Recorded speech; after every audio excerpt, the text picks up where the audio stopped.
ঐতিহাসিক বিদায়, কৃতজ্ঞতা প্রকাশ তারেক রহমানের। বিশ্বজুড়ে বর্ণাঢ্য আয়োজনে খ্রিস্টীয় বর্ষবরণ। শরীর ফিট রাখতে উপবাস থাকা কি ভালো? আসসালামু আলাইকুম, জিবিসি টেলিভিশনে আপনাদেরকে স্বাগতম। আপনাদের সাথে আছি আমি সামিয়া সুলতানা। এতক্ষণ শুনছিলেন সংবাদ শিরোনাম, এবারে বিস্তারিত।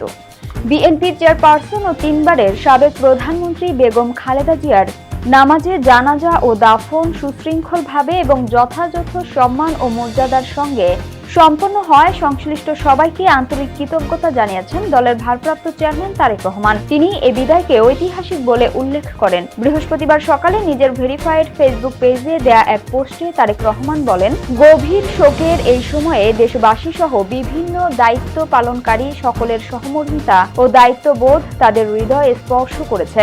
তার ভাষায়, দেশের মানুষের জন্য যথাযথ সম্মান ও মর্যাদার সঙ্গে দেশনেত্রীর শেষ বিদায় সম্পন্ন হয়েছে। পোস্টে তিনি বাংলাদেশ সেনাবাহিনী, নৌবাহিনী ও বিমান বাহিনী, আইন শৃঙ্খলা রক্ষাকারী বাহিনী, বিভিন্ন গোয়েন্দা সংস্থা, অন্তর্বর্তী সরকারের উপদেষ্টা ও সংশ্লিষ্ট মন্ত্রণালয় সমূহ, পররাষ্ট্র মন্ত্রণালয় এবং দেশ বিদেশের সাংবাদিকদের প্রতি ধন্যবাদ জানান। তিনি বলেন, সবার পেশাদারিত্ব ও মানবিক আচরণের কারণে লক্ষাধিক মানুষ শান্তিপূর্ণভাবে জানাজা দাফনে অংশ নিতে পেরেছেন।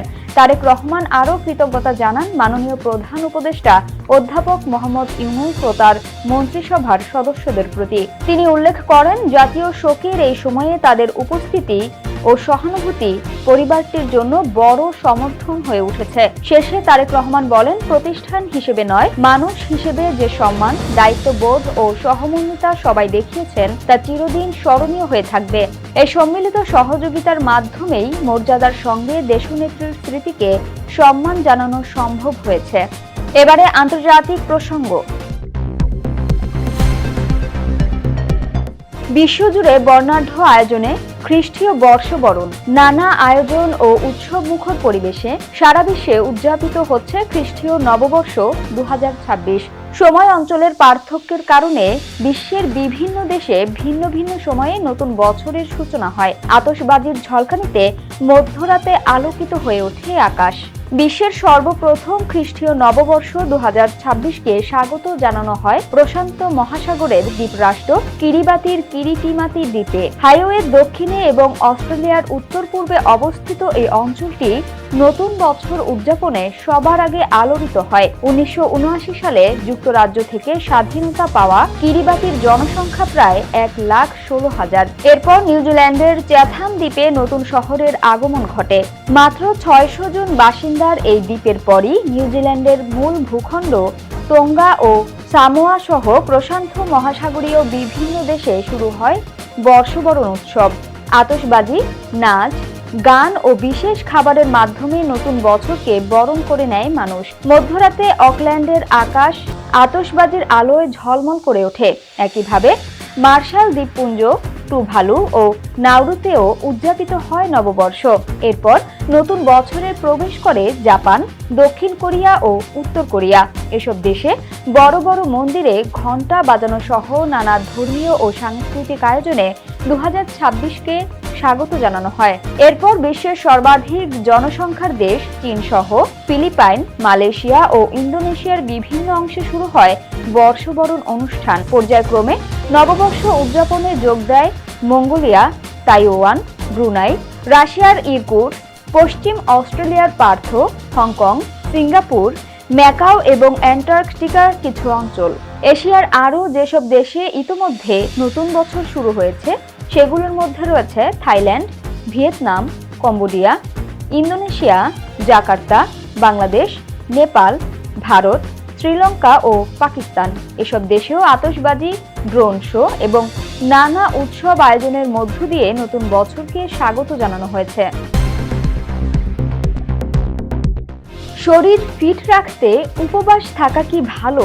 সম্প্রতি কিছু মানুষের মধ্যে ইন্টারমিটেন্ট ফাস্টিং বা উপবাস থাকার ট্রেন্ড দেখা যাচ্ছে, কারণ অনেক সেলিব্রিটি তাদের ফিটনেসের সময় এই বিষয়টির কথা উল্লেখ করেন। তবে ইন্টারমিটেন্ট ফাস্টিং সত্যিই উপকারী কিনা তা অনেকেই জানেন না। আর সে বিষয়ে জানাচ্ছেন লিভার বিশেষজ্ঞ doctor Shivakumar siren. Intermittent fasting কতটা উপকারী? ডাক্তার সারিন ইন্টারমিটেন্ট উপবাস নিয়ে ব্যাখ্যা করে বলেন, ইন্টারমিটেন্ট উপবাস অল্প দিনের জন্য চলতে পারে, যেমন 3 মাস বা 6 মাস, কিন্তু সারা জীবনের জন্য এটা চলতে পারে না। ইন্টারমিটেন্ট ফাস্টিং এর সুবিধা ও অসুবিধা দুটোই রয়েছে।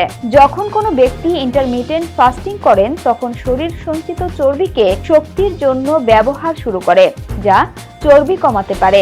ইন্টারমিটেন্ট ফাস্টিং এর সময় শরীর তার ক্ষতিগ্রস্ত কোষগুলো মেরামত করে এবং নতুন কোষ তৈরি করে। এর ফলে মস্তিষ্কের কার্যকারিতা উন্নত করতে এবং আলঝাইমার মতো রোগের ঝুঁকি কমাতেও সাহায্য করতে পারে। এবারে ক্ষতির দিক। ইন্টারমিটেন্ট ফাস্টিং এর প্রথম দিনগুলোতে মাথা ঘোরা, মাথা ব্যথা ও দুর্বলতার অনুভূতি হতে পারে। ইন্টারমিটেন্ট ফাস্টিং এর কারণে খাওয়ার সময় হঠাৎ পরিবর্তনের কারণে কোষ্ঠকাঠিন্য, গ্যাস বা পেটে ফাঁপার মতো সমস্যা দেখা দেয়। ইন্টারমিটেন্ট ফাস্টিং খাওয়ার ব্যাধির ঝুঁকি বাড়িয়ে দিতে পারে, কারণ অনেকে উপবাসের সময় শেষ হওয়ার পরে অতিরিক্ত খাওয়া শুরু করেন, যা স্বাস্থ্যের জন্য খারাপ। সংবাদের শেষ পর্যায়ে শিরোনামগুলো জানিয়ে দিব আরো একবার। ঐতিহাসিক বিদায়, কৃতজ্ঞতা প্রকাশ তারেক রহমানের। বিশ্বজুড়ে বর্ণাঢ্য আয়োজনে খ্রিস্টীয় বর্ষবরণ। শরীর ফিট রাখতে উপবাস থাকা কি ভালো? জিবিসি সংবাদে এই ছিল এখনকার মতো। বিশ্বের যে কোনো প্রান্ত থেকে সর্বশেষ খবর জানতে ভিজিট করুন জিবিসি অফিসিয়াল ইউটিউব চ্যানেল ও ফেসবুক পেজ। এতক্ষণ সঙ্গে থাকার জন্য ধন্যবাদ সবাইকে। পরবর্তী সংবাদ দেখার আমন্ত্রণ রইল।